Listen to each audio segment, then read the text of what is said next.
నేను కాల్చి బట్ట కాల్చి మీద వేయాలంటే ఎట్లుంటుంది? నేను పర్సనల్గా తీసుకుంటే ఎట్లుంటుంది? నేను పెట్టే సోషల్ మీడియా ఇన్స్టాగ్రామ్ పోస్ట్ ప్రతి పోస్టు బాహుబలి లాగా ఉంటుంది. ఎవరి గురించి అయినా సరే ఇక భరిస్తుండు కదా అని నెరీ ఘోరం చేస్తే పిల్లిని కూడా రూమ్ వేసి కొడితే పూలు అవుతుంది. ఎందుకు దెర్ ఈజ్ అ రీజన్. మనకు గట్టు పంచాయతీ లేదు, మనం ఏమి వ్యాపారంలో పంచాయతీ లేదు, మనం సడ్డకులం కాదు, సో మనం బంధువులం కాదు, మనకి ఏం పంచాయతీలు ఉన్నాయి? మీరు నా మీద ఎందుకు పెట్టాలి? సో ఒక ఎక్స్ట్రీమ్ స్టేజ్కి వచ్చినాక ఎవడైనా ఒక బరస్ట్ అవుతాడు. ఇంకా బరస్ట్ కాలా నేను. బరస్ట్ అయితే ఇప్పుడు నేను చెప్పినట్లాంటి బాహుబలి సీక్వెన్స్లు వస్తాయి. సో బరస్ట్ కాలా, నేను కాలేదు. గివి కూడా మాట్లాడొద్దు అంటే ఎట్లా? ఇప్పుడు నువ్వే అడిగినావు. ఇప్పుడు ప్రగతి ఆమెకి ఏం సంబంధం? పాపం ఆమె కష్టపడి సంపాదించుకున్నదని నాకంట కట్టి అంటే నన్ను సమాజంలో ఎదవని చేయాలి అనేది ఇక్కడ టార్గెట్. నేను అనే పాయింట్ ఏంటంటే అది కాదు కదరా బాబు. నేను ఆ మాట చెప్పితే ప్లే చేయండి, ఇది వేణుస్వామి అని ప్లే చేయండి. సమ్మక్క సారక్క జాతరలో విపరీతంగా మద్యము మాంసము ఏరులై పారుతుంది అని నేను చెప్పిన. తప్పేం కాదే, పోయి కళ్ళతో చూడు. రేపు పొద్దున అక్కడ మాంసం ఉంటుంది, మద్యం ఉంటుంది. తెలంగాణ కల్చర్ అది తప్పెట్లయితుంది అనగానే వాడు పెట్టిండు హిందూ దేవతలను విమర్శించిన వేణుస్వామి. ఇది విమర్శించిన ఇది మీడియా అంటే న్యూస్ ఛానల్ అంటే నువ్వేం చదవాలి? ఉన్న న్యూస్ ఇట్లా చేతులు కట్టుకొని టేబుల్ మీద చేతులు పెట్టి పలాని ఎమ్మెల్యే గారు పలాని మినిస్టర్ గారు గురించి ఇలా చెప్పారు. శాంతి స్వరూప్ గారు ఉంటుండే ఇంతకుముందు, శాంతి స్వరూప్ టీవీలో ఆయన చెప్తుండే వార్తలు. ముఖ్యమంత్రి గారు ఈరోజు మన అపోజిషన్ లీడర్ గురించి ఇలా అన్నారు, అపోజిషన్ లీడరు ముఖ్యమంత్రి గారి గురించి ఇలా అన్నారు. ఇప్పుడు నీ అయ్యా జాయిరా డైరెక్ట్ అయింది వీడు సీఎంకు, డైరెక్ట్ అయిన వీడు డిప్యూటీ సీఎంకు, డైరెక్ట్ అయిన వీడు ఎక్స్ అపోజిషన్ లీడర్కు. ఏమరా నువ్వు న్యూస్ చదువుతున్నావా లేకపోతే నువ్వు ఒక పార్టీకి స్పోక్స్ పర్సన్ వా? న్యూస్ అంటే ఏంది? అలా జరిగిన విషయాన్ని జనాలకు వీళ్ళిద్దరు ఇలా అనుకున్నారని నువ్వు చెప్పాలి. అట్లా కాదట, వీడు డైరెక్ట్ వాంతోనే మాట్లాడుతుండు ఎక్స్ సీఎంతో. నువ్వు చేసే పెంట కంటే నేను చేసే పెంటనే కాదు, నాది పెంటనే కాదు. అర్థమైందా? జనాలు ఉమ్ముకుంటున్నారు, దరిద్రం అయిపోయింది. మన లాస్ట్కు నేషనల్ మీడియాలో కూడా బొక్క అయింది మనకు. అయినా మన జ్ఞానోదయం కాదు. ఆడు బట్టలు ఇప్పిండు మొన్న, అయినా మన జ్ఞానోదయం కాదు. మనం అయినా వేణుస్వామి వెనకాలనే తలుగుతాం, ఇక మీ కర్మ. ఇక అయినా పచ్చళ్ళమ్మ వెనక తలుగుతాం, మీ కర్మ.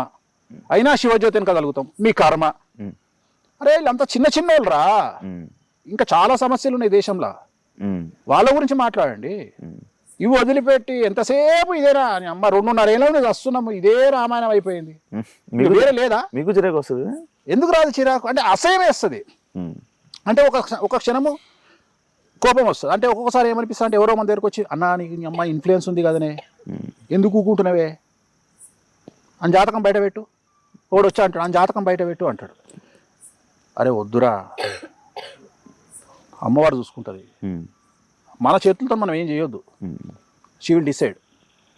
మనం వ్యక్తిగతంగా అలవాటు అయిపోతుంది మనకు. అది వ్యక్తిగతమైనటువంటి మా తంత్ర మార్గంలో అట్లా తీసుకోవద్దు ఛాయిస్. మేము తంత్ర మార్గంలో మేము మందికి ఉపయోగపడే పనులే చేయాలి తప్ప మాకు ఉపయోగపడే పనులు చేయొద్దు. అంటే మేము మా వ్యక్తిగతంగా ఒక వ్యక్తిని డామేజ్ చేయడానికి పూజలు చేయడం కానీ, లేకపోతే మేమేదో చేసుకోవడానికి పూజలు కానీ మాకు తంత్ర మార్గం యాక్సెప్ట్ చేయదు. మాకు తంత్ర మార్గంలో ఉన్న రూలే అది. అందుకని సమాజంలో చాలా మంది తెలియక ఏమంటారు, వాడు తోపు అయితే వాడు ఎందుకు వేరేటోనికి పూజలు చేస్తాడు, వాడే చేసుకోవచ్చు కదా. పని చేయదు తంత్ర మార్గంలో.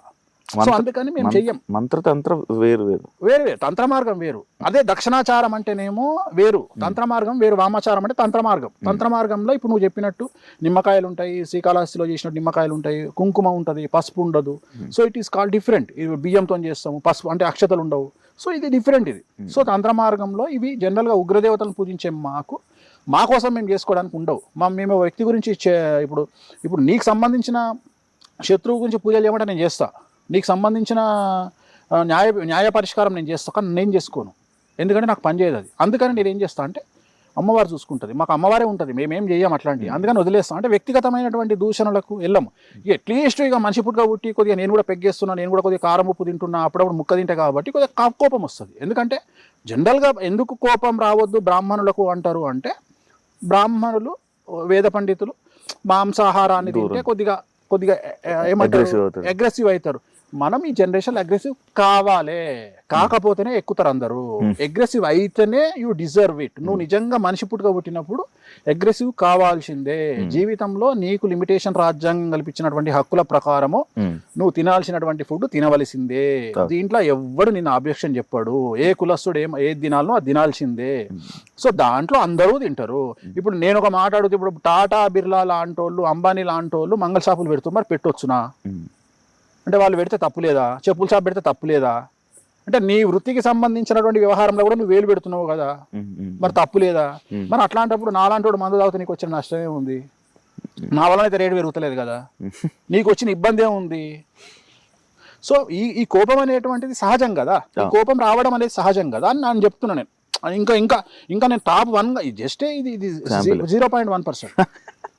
సార్ స్వామి గారు, వేణుస్వామి గారు, అది నాకు ఒకటి నేను విన్నా, కామాఖ్య టెంపుల్ దగ్గర లైక్ అమ్మాయిని అబ్బాయిని అంటే సెక్స్ లాంటిది ఒకటి అక్కడ రూమ్స్ ఉంటాయి, అక్కడ చేయిస్తారు అని విన్నాను. ఉండదా? తప్పు. అంటే ఒక అమ్మాయిని అబ్బాయిని కలుపుతారు. అస్సలు అవన్నీ పనికిమాలేవు. అదే చెప్తున్నా నేను. ఇప్పుడు కావాలంటే నేను తీసుకెళ్ళి చూపిస్తాను నీకు. అవన్నీ ఏముండవు. అవి ఓయో రూమ్స్ కాదు కదా, కామాఖ్య దేవాలయం. అది ఓయో రూమ్ కాదు, అది కామాఖ్య దేవాలయం. అది కూడా ఒక పూజ అని ఏం లేదు. అంటే ఇదే చెప్తున్నా. ఇంకా అదిగో తోక అంటే ఇదిగో తలకాయ అనే టైపులో దీనికి అంటే వేణుస్వామిని తొక్కి నారదీయడానికి నోటికి వచ్చింది వాగడం తప్ప ఏముండదు. ఏముండదు, అసలు ఉండనే ఉండదు. అట్లాంటివి అన్నీ ఉండవు అసలు. అది వేస్ట్. సో నీకు అక్కడ ఉండేది ఏంటి అంటే, నీకు దశమహావిద్యలు అంటే 10 అమ్మవార్లు, ఒక్కొక్క అమ్మవారు ఒక్కొక్క నీ కోరికను తీర్చడానికి ఉపయోగపడే.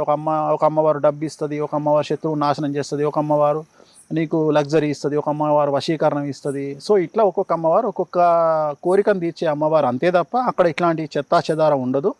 అసలు ఫస్ట్ నీకు ఉండదు. ప్రాసెసే డిఫరెంట్గా ఉంటుంది. అక్కడ పూజా విధానం డిఫరెంట్, అక్కడ వ్యవహారం డిఫరెంట్.